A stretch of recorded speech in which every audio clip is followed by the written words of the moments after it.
The following podcast is protected under the laws of the United States and other countries.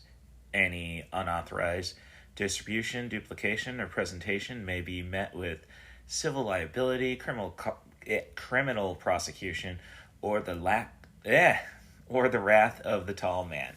So that's about one take. So cool. This is 90 for Chilled podcast with CatBusRuss, and I'm currently it's about 10 till 10 on Saturday, and I'm just letting you know how the first day of C2E2 was like. Probably planned to do it last night, could have gotten the poetic critic involved, but I digress. Just it's kind of been rough on the body. I'll be the first to acknowledge that. I think just my general running around the last week is more of an exhaustion thing, because just ended up closing yesterday with some vomiting, but it was all clear, and I don't think it was the booze. So, so that's just the state of my body, and I don't want to go into other toilet activities. Again, don't think it's the booze. Not to say I've been doing a lot of drinking. Had 4 drinks on Friday, and a little bit of drinking throughout once I figured out how to get booze into C2E2. So, okay, enough of my issues, especially when, eventually I'll be talking about Jason and Mewes and, the issues that come with that. So, didn't do too much on the floor myself. I still got a lot to look at, so that's kind of cool. I think, just being able to restrain my purchases for the most part. Yes, we're broken the $100 mark. But what am I supposed to do when I see a foam replica of the second handgun that Alucard uses in the Hellsing series? Which reminds me, I'm still looking for guests for anime. First episode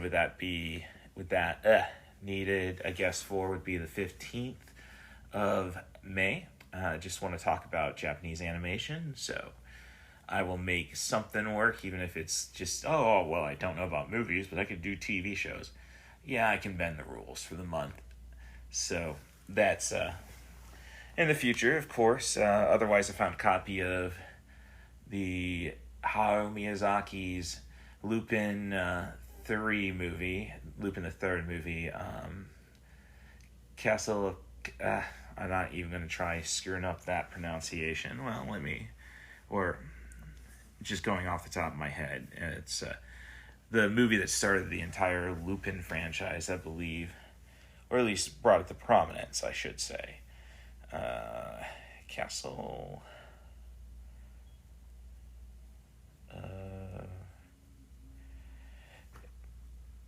Lupin the Third, the Castle of Cagliostro. There we go.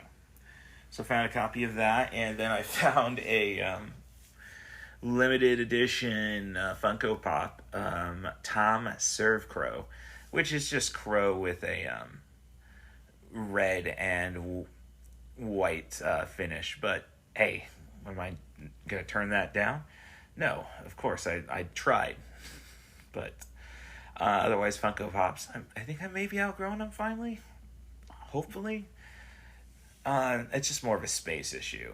Because back in the day, I was collecting t-shirts that were dailies.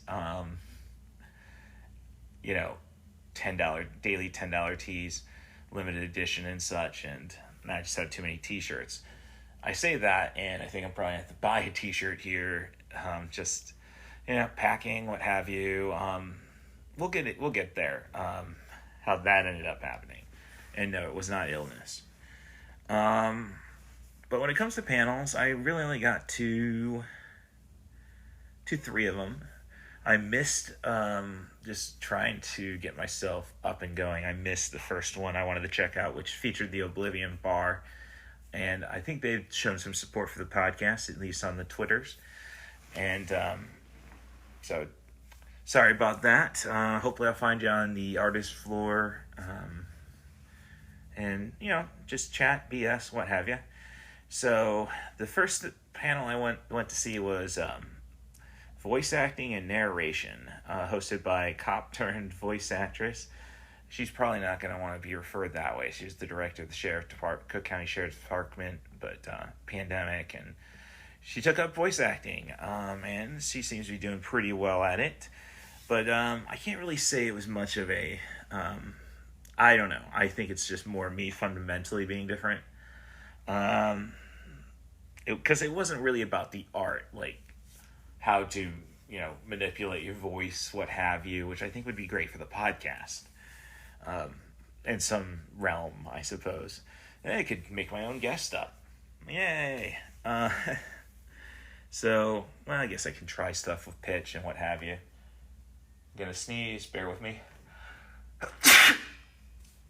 That was why you need pop filters. Too bad I'm doing this on an iPad, but I did make the plunge and got myself a MacBook, so we'll be ready for anime. Yay! But her tale seems to be more about luck than skill, I guess, is my jealousy, I should say. Let's just didn't really dig, it's all freelance work, and then it's, which, yeah, I understand it then, but, she brings up, oh, well, get involved with SAG-AFTRA. I'm not, but come on, it's a time for unions, so. And she, is doing this all on a $30 microphone, which I think is kind of like, oh, come on, she's got a good sound set up in a closet for recording. I don't really have that space in an apartment, but I digress. But, good tips on what to do to muddle sound on the cheap. It's basically all about the cheap, and I just, I feel you gotta go and, try to, I don't know. It just feels a story of a whim instead of for me, being a performer as a professional wrestler, underemployed, always got my tights ready to go. Shout out to CJ Esparza for his appearance on AEW Collision when they were in Peoria. He was an opponent of mine, I think, on 2 occasions, maybe 3, because we, may have had one of those Night of Survivor, Survivor Series 90 grand finale matches. I think that's when I actually officially wrestled Mustafa Ali. So, little things. The point of the matter is I've got a tag team win over him, and he did not beat me for the triple threat title in our pinfalls only match. The last time I think I used the Royal Crown, not the One-Winged Angel. I don't know if I really got to research when did Kenny Omega start using that move. I stole it from Jay Lethal, and I'm happy about that if you know anything about Jay Lethal's history. So yeah, it was basically for me, it's like, well, and not to say that I did it, get all my microphones expensive and stuff. I just want to have the right equipment. And it's like she didn't really explain why. Just go cheap, don't worry about XLRs and all that. And granted, I'm recording on an iPad right now, but I did like it when I had the setup for that. And I still have the setup, I just haven't. It's a lot easier to carry around when you go to your parents' house to get a podcast out of your sister. It's easier to have a my Zoom V1, which is still the same brand as that setup I have. But truthfully, I think this has been a great app, Spotify for podcasters, so you can record on that. But I'm just saying, I kind of like putting in the effort instead of just well, let's see what happens. Let's see. Oh, well, and there's another thing I didn't really like was her working for free message to build your portfolio. I did a lot of wrestling unpaid, at least from a fiscal standpoint, but come on, I at least got the hot dog and a handshake everywhere I went, so You have to, basically, I just want an act of appreciation, not just a thank you, I suppose, is all I'm asking people get whenever they do something. Like, this is my project. Sorry, charging my Apple Watch. This is my project, the 90 for Chill podcast. I'm, planning to go and get an LLC for it. After having a discussion with my dad about that MacBook I purchased, tax write-off. And then he said, well, if you're afraid of getting sued, and I'm not afraid of getting sued, because I don't think I've told any lies. If I get popular and famous, perhaps Marissa Embry and Angie Zindars from my Marine Bank days might come after me for my implications of why I was fired there. But,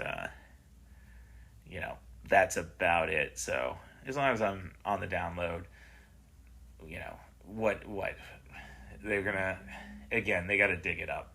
That's how I got fired from Marine Bank. Just petty way they did it. So, going on with my notes. So 90 for Chill LLC. Hey, inadvertently talked about my LLC idea. So, the podcast the panel lacked any kind of interaction with the audience, which I was kind of disappointed in. More of her just being a showcase for what she's done, and that's not what I would call a 101 class, I suppose. I mean, I'm taking notes. Sheesh. Yeah. I was impressed that she got a standing room, which I don't think was deserved, but hey, that just shows the interest in this in becoming a voice actor or a narrator doing audiobooks. So there's an audience. She knew it, and you got to appreciate her for doing that. As I said, preaching luck instead of study, because that's just it. Again, I'm a performer, and I have a web background. Like, I was into multimedia. If it wasn't for me being old, I probably would have gotten my another certificate in multimedia study. Not multimedia study, web professional, I guess would be what it is. So I got to go through a bunch of multimedia classes doing video editing and, obviously sound editing. Good for her to support Audacity. All right. But she gave us some good ideas on where to start finding work. Websites like voicebunny.com, voices.com, castingclub.com, which you can always use as a free service. I do appreciate her hustle there, because they do have a premium and such. Which is another thing I like about Spotify for podcasters. There's really no BS, we just want the content, is Spotify's theory. So, and hopefully they're listening, and hopefully someday they will throw me the sponsor money. That's the hopes. Right. But if you're looking to build a portfolio, there are places like Guru and Freelancer to do so. So that was that panel. I got back on the floor a little bit. Had time before seeing the Alien 45th anniversary panel with Veronica Cartwright and Tom Skerritt, Lambert and Dallas, respectively. And it was worth it just for Veronica talking about the Giger and everything being sexual with him, and how that's pretty much like, how are we not going to get an R-rated movie rating when we had a penis alien, essentially. I will say that Veronica Cartwright kind of led the panel. It was all Q&A, and Skerritt was definitely the elder of the two, or at least acting like the elder. But cool grandpa vibes. It's it's kind of relatable for a Gen Xer like myself. It's kind of like we saw him be Dallas. We saw him be the father figure in Top Gun. It's just like, growing up and watching your father. Now he's becoming a grandfather. Not a he's just like, yeah, it was tough getting there, but I'm here and I'm just gonna sit around for the ride. So getting old doesn't seem too bad, as I worry about my right knee, probably the one of the MCL, one of the CLs going on it. It's on the outside of my leg, so if you know that, hey, don't be afraid to shoot me a message on my Blue Sky at CatBusRuss.bsky.com, I believe it is, or my Mastodon at Russ Stevens at mastodon.social, or hell, my Twitter at CatBusRuss. It's a fun story about Cartwright thinking that she was going to be Ripley, hence why she started getting her hair cut, and then just eventually, like, Ridley Scott saying, yeah, we're going to go Johnny Rotten with that. And how it wasn't until Liza Minnelli cut her hair short, say for Arthur, did that, did it become okay. Fun stories about beeswax being used for smoke back in that day, and basically how it caused the change in the cast from John Finch, somebody who just recovered from pneumonia, to who just couldn't take all that fake smoke, to John Hurt. So, and come on, it's John Hurt. I think I'll have to do some research on John Finch. I got a phone up, so.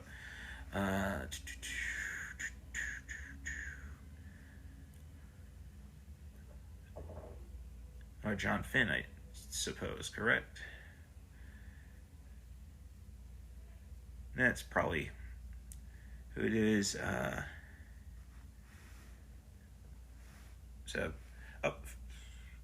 Yeah, I'll just go with John Finn. I am sorry about that. And back to my notes. But an important conversation was about how, Skerritt preaching the lessons more is what you learn as an actor, and the relationships kind of with directors and actors really set what kind of movie you're going to submit to the MPAA for a rating. Like, hey, if everything's going smooth, great. Hey, let a few curse words slip. But, that was again, back to the story about them, like, when did you know you were working on an R-rated movie? Like, yeah, it came pretty fast. It's fun also hearing about, just these two actors coming into their own right after the studio system. I don't know if the Birds would qualify for that.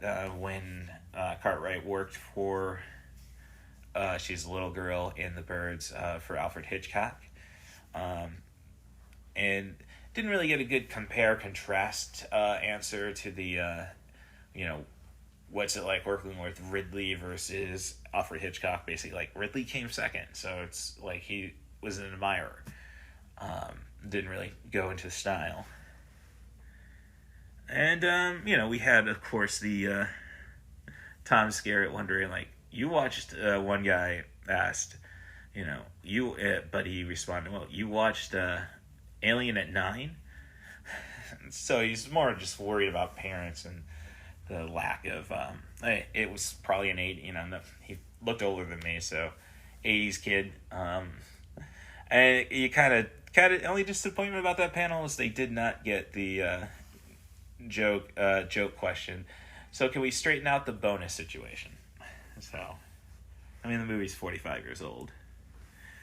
So the next move was to get ready for the Clerks 30th anniversary panel, which was more just a Q&A with Jason Mewes and Kevin Smith, which, hey, I'm not going to hate, but maybe we should have been talking about the movie. But, I had to, that was one that we thought, okay, we better queue up for that, and we did. And eventually, during the, I'd say kind of rude to the last 10 minutes of the One Piece panel, voice actor panel, come on.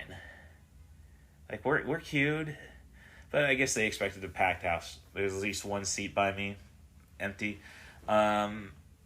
and there's almost confusion about being the VIPs, which we weren't, but so it was and this voice acting panel makes me wonder, like, okay, why is there a subs versus dubs argument when, like, people are just want to, I guess it's more or less people want to appreciate, have something to connect to with the show, and we're not getting the voice actors straight from Japan. I mean, I think is generally people say that yeah, everybody in Japanese can fake their English at least, but it's kind of insulting to the language, I suppose, of what they feel. A very polite society, at least, from my presumptions, I dare say. So, let's see. And really what we got was just more hypotheticals. What if this voice actor did this person's voice? Let's try it. And just BSing. And I think they did all their Q&A from a host reading off a QR code questionnaire, not a live in person. So it does make me wonder, like, okay, if we are forcing, sneaking people in, and we had people like scoot together for the Alien panel, why they got Alien didn't get the main stage, and the One Piece actors. Plenty of mics at the room 404 or 405. Yeah. So, okay, yeah, get that all out of the way. So, we're on to 30 Years of Clerks, where we finally get panelists saying, dropping F-bombs. I mean, you can't control Jason Mewes. But he really did, like, the first 10, I'd say first 20 minutes of the panel, and it was a shorter panel, only a 45-minute one. And then right before the questions get started up, Kevin Smith finally showed up. So hey, if you're helping out, signing autographs, good man. And at least you didn't just say, we're gonna have to be late. So good work by Jay and Kevin. And great stories about, the podcast, Jay and Silent Bob Get Old, and how Jay really just takes pride in his maintaining his sobriety. I think he's been sober since. Great, I didn't remember that. I know he's been married for 18 years. He's got a 9-year-old girl and a 14-month boy, and we'll get to that. But he loved the fact that fans, will say, just like at a Starbucks, the barista, how many days sober? And he'll just run it right off. And you got to admire the commitment to sobriety. I mean, I know his life is in danger, and but it it really if you can are so dedicated to it that you can tell everybody every day what day it is of your sobriety. It just makes you admire the person. I mean, I've dealt with my 2006 is dedicated to drug abuse, maybe my 2005, and it wasn't my own. And like wanting to be sober, that's what it is all about. And just so many people don't. And no, am I going to pour some Baileys into my coffee to start this morning? Yeah, I'm on vacation, essentially, as I have a friend who keeps texting me, like messaging me on Facebook, and hey, I'm glad I'm a source to help amuse you while you're bored, I suppose. Just very weird that it started, that. Be careful who you get cat reels from, I suppose. No, I'm just saying it's just throwing me off a bit. But it's great that fans are behind his sobriety. I don't think anybody brought up the fact that Kevin Smith quit smoking weed or announced it. I'm not going to go and bug him about it, obviously. But the big thing, though, was and it's probably been announced, and I probably just scrolled through Facebook or Twitter and not even notice it, that Kevin Smith is bringing ChronicCon to Rosemont in October. I think it's the weekend of the 16th. And so, yeah, you know what I'm going to plan on doing. So, but we have funny stories about police looking for a missing person, trying to watch, going to Kevin Smith's house to watch the door cam video, and one guy was playing it cool. They were trying to play it cool, but it's Kevin Smith, and that's what he really admires about his fans, or at least, you know, knows his work is meaningful, because the cops were, you know, half my age, essentially. Yeah, I guess you could be a cop at 22. But stories about how Kevin Smith was like, well, you know, me and Jennifer have watched all of the closers, so we can help you out whatever way we can. And the cop getting a message like, oh, there was a shooting in Hollywood, and then over his radio. And like, okay, we have to come. We might come back to finish this up. And then after you hear that, now they get that order. Cop's phone goes off, and it's a couple of gunshots from Lethal Weapon. Like, is that really appropriate? But the funny thing about the Kevin Smith stuff, when he entered, was he entered while Jay was going off about his wife thinking he's weird for one, and I guess the host of the panel, a woman with a 2-year-old, son, hoping that, you guys are rooting for your kid to be well endowed. And, Kevin Smith basically, we can't keep, we're going to barred from Chicago if we keep talking about baby dicks. So that's the kind of humor, language, what have you. Great things, though, about people getting into Kevin Smith's work at younger ages. Basically, like, I don't know what your parents are doing, but letting them watch movies like that. And he likes how, and I guess they say it's Tarantino style, like there's no real cohesion, like everything's in the same universe, yes, but there's no cohesion amongst, basically you can jump in at any Kevin Smith movie and follow along what, you'll understand everything if you go back to an older movie. Like most kids start out with Mallrats, and then you get the Clerks. And I wonder how that affects, let's see. I think you can talk about the Great White North movies, Tusk and Yoga Hosers, being part of the Askewverse. But, hey, where's Red State fit in? And also, I got to go and look for that episode of Degrassi that they were in, because a lot of people said, that's the first time I saw you, and that's the only Degrassi I've watched.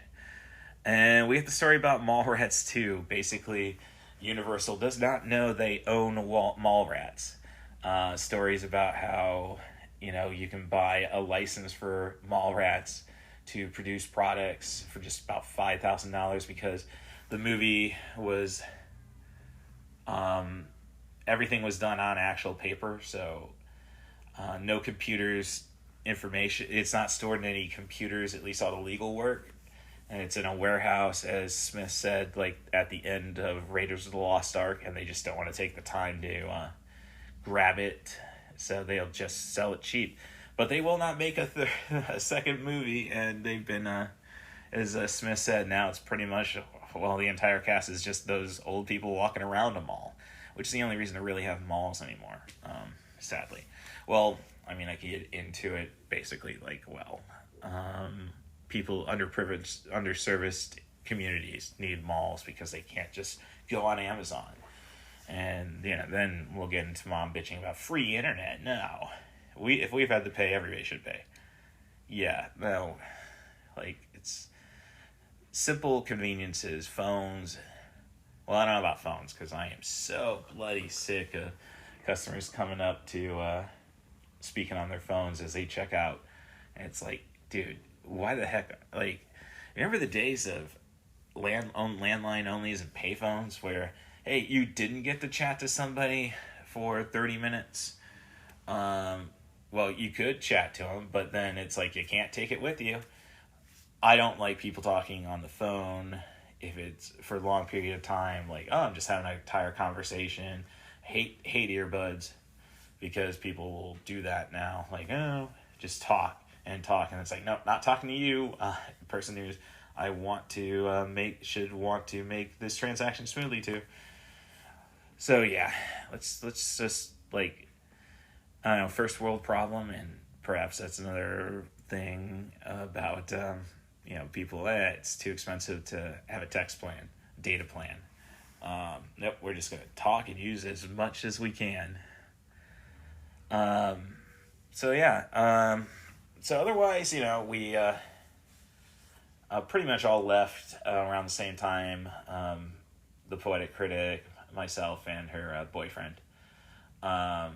He went to get his train back to whatever burb he lives in, and we were preparing to see what the after hours was like. So we did go and check out the first C2E2 prom. Music wasn't bad. It's just a glorified DJ set, though. And I've never been to a prom, so maybe if that's what it is, it doesn't seem too special. The movies make it... Don't give it too much credit, I suppose. And, it's just kind of like it was an all ages thing too. So you have old people jumping up in front of the camera and weird, like just with capes, not necessarily cosplay, anything like that.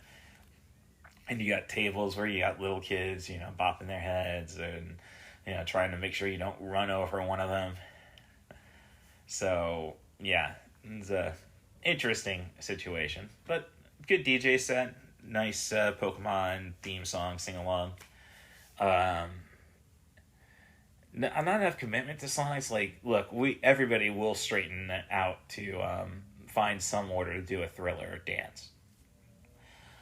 So after that, I went to the Cyanide and Happiness panel about one of their new games called Master Daters, which is basically another take on Cards Against Humanity. Like, oh, you get a person's head, you get a bot, you're basically trying to collect the pieces to win. So at least you got a time limit, I suppose. It's a fun game. I'll say that, but I wish we would have had a little more interaction. Like, okay, let's swap people out. Like, I guess they were working to show you how to win the game instead of like, hey, it's basically like one person has a card with a description, or probably a set of cards with descriptions of what they want, and you try to match your cards to it, like a dating game. And you got to sell it to them, basically, your cards. So yeah, it's like the dating game. But hey, fun audience. That's the important thing for that. So I think it was a success. Will I buy the game? Hey, if I find their table, maybe I'll think about it. Trying to save money, especially after the MacBook purchase. But, it's not necessarily going to be the MacBook Air purchase. It's going to be the LLC I have to form to make that a tax write-off. And it's kind of like, well, you switch from you got off Podbean to try having the money to be a sponsor on Screen Drafts. So it's a very much a can't win situation, it feels like, and just wish there was a little belief in me, I suppose, that, hey, take the gamble. I will make it work. The only person who tell you that's not the case would be Danny Daniels. So, because that's the only adult I really think who's believed in me since Stacia and briefly Steph. But, so sitting in a hotel room on my own recording, I guess, doesn't sound too extravagant, but at least, I don't know, it's just good to have a journal type situation, I suppose. And I know there's people who are interested. At least there's 6 followers on Spotify for the new feed.